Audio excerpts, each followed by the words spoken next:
Hi గారు. Welcome to our channel. ప్రస్తుతం మనతో పాటు దాము బాలాజీ గారు సీనియర్ జర్నలిస్ట్ ఉన్నారు. వారితో ఒకసారి మాట్లాడదాం. సార్ నమస్కారం సార్. హ్మ్.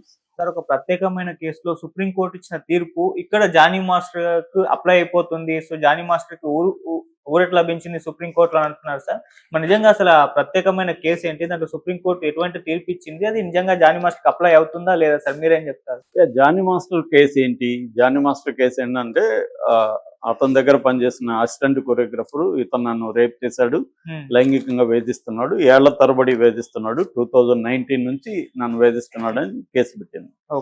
దానికి ఆయన మీద పోక్సో కేసు పెట్టారు. ఎందుకంటే 2019లో ఆమె 18 ఇయర్స్ లోపల ఉంది కాబట్టి ఆమె ఇష్టపూర్వకంగా కలిసినా కూడా అది నేరం కిందకే వస్తుంది, రేప్ కిందకే వస్తుంది. ఇటీవల బాంబే హైకోర్టు కూడా ఇద్దరు భార్యాభర్తల విషయంలో భర్త 18 ఏళ్ళ కంటే ఎక్కువ ఉన్నాడు, భార్య 18 ఏళ్ళ కంటే తక్కువ ఉంది, ఆమెతో కాపురం చేసినా కూడా అది రేపే అని బాంబే హైకోర్టు కూడా ఇటీవల చెప్పింది. సో అది వేరే విషయం. ఇక్కడ ఆయన మీద ప్రధాన ఆరోపణ ఏంటి?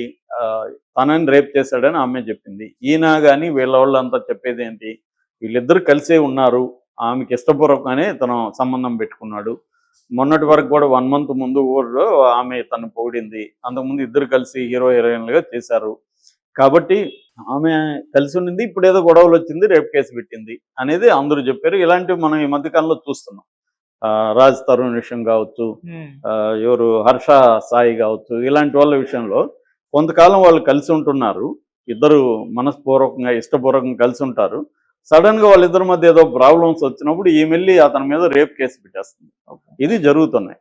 ఇటువంటిది ఇప్పుడు సుప్రీంకోర్టులో ఒక కేసు వచ్చింది. ఆ కేసులో సుప్రీంకోర్టు ఒక చారిత్రాత్మక తీర్పు చెప్పింది. ఆ తీర్పు వల్ల ఈయనకి కొంతవరకు ఊరట దొరికే అవకాశం ఉంది జానీ మాస్టర్. ఆ కేసు ఏంటి, ఆ తీర్పు ఏంటి అనేది మనం చూద్దాం.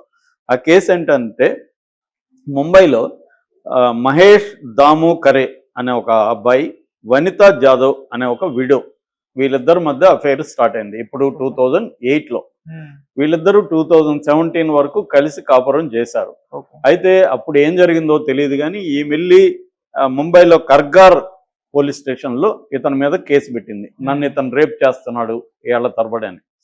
దాంతో వాళ్ళు కేసు ఆయన మీద ఏం పెట్టేశారు? సెక్షన్లు 376, 420 చీటింగ్, 376 అంటే రేపు, 420 చీటింగ్, 506 ఇంటిమిడేషన్, క్రిమినల్ ఇంటిమిడేషన్ అంటే నేరపూర్వకంగా బెదిరింపు, 504 క్రిమినల్ ఇన్సల్ట్, నేరపూర్వకమైన అవమానం.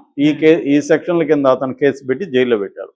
అతను కోర్టులో కొట్లాడుతున్నాడు. అప్పటి నుంచి ముంబై హైకోర్టు కూడా ఇతనికి జైలు శిక్ష కన్ఫర్మ్ చేసింది, ఆమెది కరెక్ట్ అని చెప్పింది. దీని మీద ఇతను పట్టు వదలకుండా సుప్రీంకోర్టుకు వచ్చారు. సుప్రీంకోర్టులో ఇతని తరపున 3 అడ్వకేట్లు, మృణాల్ దత్తాత్రేయ బువ, ధైర్యశాల్ సలుంకే, తర్వాత గున్నం వెంకటేశ్వరరావు, మన తెలుగు ఆయన, ఈ 3 కలిసి ఇతని తరపున సుప్రీంకోర్టులో ఆర్గ్యూ చేశారు. ఈ సుప్రీంకోర్టులో వివి నాగరత్నమ్మ, ఎన్ కోటేశ్వర సింగ్ అనే ద్విసభ్య ధర్నాసనానికి ఈ కేసు వెళ్ళింది. ఈ కేసుని పరిశీలించిన తర్వాత ఈ బెంచ్ చెప్పింది ఏంటంటే వీళ్ళిద్దరూ దాదాపు 10 ఏళ్ళు కాపురం చేశారు. ఈ 10 ఏళ్లలో ఎక్కడ ఈమె అతని మీద కేసు పెట్టడం కానీ ఏమీ చేయలేదు.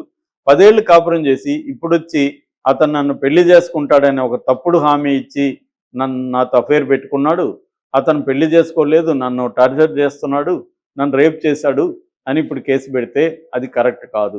ఎందుకంటే సుదీర్ఘంగా సహజీవనం చేస్తే అతను హామీ ఇచ్చుంటే నువ్వు బిగినింగ్లోనే 1 year 6 నెలల్లోనే అడగాలి కదా, నువ్వు హామీ ఇచ్చి నాతో అఫైర్ పెట్టుకున్నావు, నువ్వు ఎందుకు పెళ్లి చేసుకోవట్లేదని గొడవ చేయాలి, కేసు పెట్టాలి. నువ్వు 10 ఏళ్ళుగా అతనితో కాపురం చేస్తూ ఇప్పుడొచ్చి అతను పెళ్లి చేసుకుంటానన్నాడు 10 ఏళ్లకు ముందు, నన్ను చేసుకోలేదు కాబట్టి అది రేప్ అని మీరు పెట్టండి అంటే ఇది కరెక్ట్ కాదు, ఇది వరీయింగ్ ట్రెండ్ అని కూడా వాళ్ళు అన్నారు. అంటే ఇట్లాంటి కేసులు ఎక్కువ అవుతున్నాయి, ఇది వరీ అవ్వాల్సిన ట్రెండ్. వాళ్ళిద్దరి మధ్య సివిల్ గొడవలు వచ్చాయి తప్ప అది క్రిమినల్ కాదు, వాళ్ళిద్దరూ ఒప్పుకొనే ఇది చేశారు. రెండోది, ఒక పురుషుడికి స్త్రీకి మధ్య కాన్సెన్సువల్ సెక్స్ అనేది కేవలం మగవాడు పెళ్లి చేసుకుంటాడని ఒక తప్పుడు హామీల వల్లే ఉంటాయి, స్త్రీలు సంబంధం పెట్టుకుంటారనేది కూడా రాంగ్ అని కూడా చెప్పారు. అంటే ఇప్పుడు ఒక అమ్మాయి ఒక అబ్బాయితో అఫైర్ పెట్టుకోవడానికి ఏకైక కారణం ఆ అబ్బాయి నిన్ను పెళ్లి చేసుకుంటానని చెప్పాడు కాబట్టి పెట్టుకున్నావు అంటే అది కరెక్ట్ కాదు. ఎందుకంటే వేరే కారణం కూడా ఉండొచ్చు. నీకు ఆ అబ్బాయి అంటే నచ్చొచ్చు, అనేది కూడా వీళ్ళు చెప్పారు. ఎగ్జాంపుల్ అని she may like him also అని కూడా చెప్పారు. నేను ఎక్స్ట్రా చెప్తాను ఏమంటే, ఒక అమ్మాయి ఒక అబ్బాయితో అఫేర్ పెట్టుకోవడానికి అతను అందంగా ఉండడం కారణం, లైకింగ్ కారణం కావచ్చు, అతను డబ్బు ఉండేవాడిగా కారణం కావచ్చు, అతను అధికారి అంటే తమ బాస్ కావచ్చు. చాలా మంది అమ్మాయిలు బాసులతో అఫేర్ పెట్టుకున్న వాళ్ళు నేను బోల్డ్ మందిని చూశాను. లేదా ఉద్యోగం ఇస్తానంటే ఉద్యోగం ఇచ్చాడు కాబట్టి అఫేర్ పెట్టుకున్న వాళ్ళని చూడొచ్చు. లేదా తనకి ఏదన్నా పవర్, పొలిటికల్ పవర్ ఏదన్నా ఉంటే పెట్టుకునే వాళ్ళు ఉన్నారు. రకరకాల కారణాలతో అఫేర్లు పెట్టుకుంటారు. ఓకే. లేదు తనకు కేరింగ్గా చూసుకుంటాడు, తనకు అండగా సెక్యూరిటీగా నిలబడతాడు ఈ వ్యక్తి అనుకుంటే కూడా అఫేర్లు పెట్టుకోవచ్చు. సో కానీ వీళ్ళ కేసులు పెట్టేది మాత్రం ఏం పెడుతున్నారు, నన్ను ఫాల్స్ ప్రామిస్ ఇచ్చి అతను నాతో అఫేర్ పెట్టుకున్నాడని 10 ఏళ్ళు కాపురం తర్వాత పెట్టడం కరెక్ట్ కాదని చాలా సుదీర్ఘమైన తీర్పు రాశారు, ఇచ్చారనమాట. దాంట్లో ఇతను ఏం చెప్పాడంటే, నేను 10 ఏళ్ళు ఆమెతో ఉన్నప్పుడు ఎప్పుడు నాకు గొడవ చేయలేదు, నేను ఫైనాన్షియల్ హెల్ప్ డబ్బులు ఇస్తా ఉన్నాను, ఆమెకి డబ్బులు ఇవ్వడం ఆపేశాను నాకు పరిస్థితులు బాగాలేక, దాంతో ఆమె కేసు పెట్టిందని చెప్పాడు. దాన్ని కూడా కోర్టు అంగీకరించింది. క్లియర్గా ఎవిడెన్స్ కనబడుతుంది. ఈమెకి ఎప్పుడైతే అతను డబ్బులు ఇవ్వడం ఆపేశాడో అప్పుడు ఈమె రేప్ కేసు పెట్టింది. ఇది కూడా వాస్తవం. చాలా మంది తమ డబ్బుల కోసం అఫేర్లు పెట్టుకుంటారు. వీడైతే బాగా డబ్బు ఉంది మనకు బాగుంటుందని. తప్పులేదు, పెట్టుకునేటప్పుడు ఆ రకంగా కూడా పెట్టుకోవచ్చు. ఏ కారణంతో అయినా అఫేర్లు పెట్టుకోవచ్చు. దానికి అబ్జెక్ట్ చేసేదానికి మనం ఇవ్వడం వాళ్ళిద్దరు పరిస్థితి. కానీ ఎప్పుడైతే డబ్బులు ఆపేసినప్పుడు వీడికి డబ్బులు ఇడు అని బెదిరించడానికో, లేదా డబ్బులు ఎక్కువ లాగాలి, ఎక్కువ డిమాండ్ చేసేవాళ్ళు కూడా కొంతమంది ఉంటారు. ఆ ఎక్కువ డిమాండ్ చేసినప్పుడు ఇతను ఇవ్వకపోతే కూడా రేప్ కేసు పెడతామని బెదిరించేవాళ్ళు ఉండరు. ఎందుకంటే ఆ మధ్య కూడా ఢిల్లీలో రేప్ కేసుల్లో 43% రేప్ కేసులు ఫేక్ అని అక్కడున్న మహిళా కమిషన్ అయితే తేల్చింది. సో ఇలాగా ఏంటంటే ఈ మధ్యకాలంలో ఎక్కువ కాలం కలిసి ఉండడం, వాళ్ళిద్దరి మధ్య ఏదో డిస్టర్బెన్స్ వస్తే లేదా బ్రేకప్ జరిగితే దాన్ని ఆ అబ్బాయి క్రిమినల్ అని చెప్పి అతన్ని జైలుకు పంపించడం అనేది ఈ మధ్యకాలంలో చూస్తున్నాం. ముఖ్యంగా సెలబ్రిటీస్ ఎదుర్కొంటున్నాడు. మనం చెప్పిన రాజ్ తరుణ్ కావచ్చు, హర్ష సాయి కావచ్చు, జానీ మాస్టర్ కావచ్చు. ఇలాంటి వాళ్ళకి ఈ కేసు ఊరట. అంటే వీళ్ళిద్దరూ ఇప్పుడు రాజ్ తరుణ్ అంతే, ఎక్కువ కాలం వాళ్ళు ఉన్నారు. ఇప్పుడు వచ్చి ఆమె రేప్ కేసు అంటుంది. అట్లాగే హర్ష సాయి అంతే, కలిసే ఉన్నారు. ఆ వీడియోలు అంతా బయటకు వచ్చాయి. జానీ మాస్టర్ది అంతే. జానీ మాస్టర్ పోక్సో కేసు అది వేరే విషయం. కానీ మామూలుగా అయితే రేప్ అనేది ఈ 376 అనేది అప్లికబుల్ కాకపోవచ్చు. జానీ మాస్టర్కి ఆ రకమైన ఊరట ఈ కేసులో. ఎందుకంటే ఇప్పుడు కొత్త చట్టం బిఎన్ఎస్ అయితే ఇంకా ఘోరంగా ఉంది. బిఎన్ఎస్ చట్టం ఇంతకుముందు ఐపీసీ 375 ఉండేది. 375 కింద అది రేపు అనేవాళ్ళు.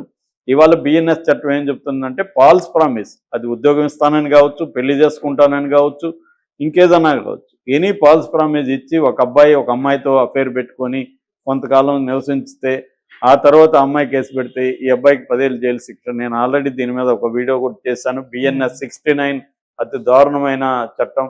అది స్త్రీలకు ప్రొటెక్షన్ ఇస్తుందని నమ్మచ్చేమో కానీ ఫైనల్గా అది స్త్రీ పురుషుల మధ్య ఘర్షణలు పెంచే విధంగానే తయారవుతుంది అని వీళ్ళు కూడా ఇప్పుడు ఇట్లాంటి సంఘటనలు జరగడం వల్ల ఒక సివిల్ డిస్టర్బెన్స్ని, సివిల్ రిలేషన్షిప్స్ని క్రిమినల్ రిలేషన్షిప్స్గా మార్చడం సమాజానికి మంచిది కాదని ఇద్దరు జడ్జెస్ కూడా చెప్పారు. ఇది వెరీ ఇంపార్టెంట్ జడ్జిమెంట్గా మనం అర్థం చేసుకోవచ్చు. ఎందుకంటే సంబంధాల్లో ఎక్కువ భాగం స్త్రీలకే అన్యాయం జరుగుతుంది, నో డౌట్. ఆ స్త్రీలని పిల్లల్ని రక్షించడం కోసం ఇట్లాంటి చట్టాలు బిఎన్ఎస్లో తీసుకొచ్చారో అది మంచిదే. కానీ ఆచరణలో కూడా మనం చూడాలి. ఆచరణలో ఆల్రెడీ 498B ఐపీసీ ఇలాంటివి ఎంత దుర్వినియోగం అయ్యాయో మనం చూస్తున్నాం. కొన్ని చోట్ల SC/ST అట్రాసిటీస్ యాక్ట్ కూడా దుర్వినియోగం అవుతున్నాయి. కాబట్టి ఆచరణలో ఇవి జరుగుతున్నప్పుడు దాన్ని ఎలా నివారించాలనేది కూడా గవర్నమెంట్ ఆలోచించాల్సిన అవసరం ఉంది. ఎందుకంటే ఈ 18 ఏళ్ల క్లాజ్ కూడా చాలా భయంకరంగా ఉందని అనేక హైకోర్టులు చెప్పాయి. ఎందుకంటే అబ్బాయికి 18 ఏళ్ళు ఉంటాయి, అమ్మాయికి 17 ఏళ్ళు ఉంటాయి. అమ్మాయే అబ్బాయిని సెడ్యూస్ చేస్తుంది. కానీ ఫైనల్గా అబ్బాయి మీద రేప్ కేసు పెడతారు అమ్మాయి ఇంట్లో వాళ్ళు, అబ్బాయి ఏమో జైలుకి వెళ్తాడు. ఇద్దరు చేసిన నేరం అది అమ్మాయికి తెలిసే చేసింది, వాడిని సెడ్యూస్ చేసింది. ఇప్పుడు ఏజ్ అనేది 18 లేదు కాబట్టి అబ్బాయి నేరస్తుడు అవుతున్నాడు. కాబట్టి సెక్సువల్ ఏజ్ని 16కి తగ్గించండి అని అనేక హైకోర్టులు సెంట్రల్ గవర్నమెంట్ని అడుగుతుంటే బీజేపీ ప్రభుత్వం చేయట్లేదు. దీనివల్ల ఏంటంటే క్రిమినలైజేషన్ ఆఫ్ సిటిజన్లను నేరస్తులుగా మార్చేసే ఒక ప్రక్రియ చట్టమే చేస్తుంది. ఇది మన దేశంలో ఉండే క్రిమినల్ జస్టిస్ సిస్టంలో క్రిమినల్స్ గా మార్చే అంశాలే ఎక్కువ ఉన్నాయన్న విమర్శలు ఉన్నాయి.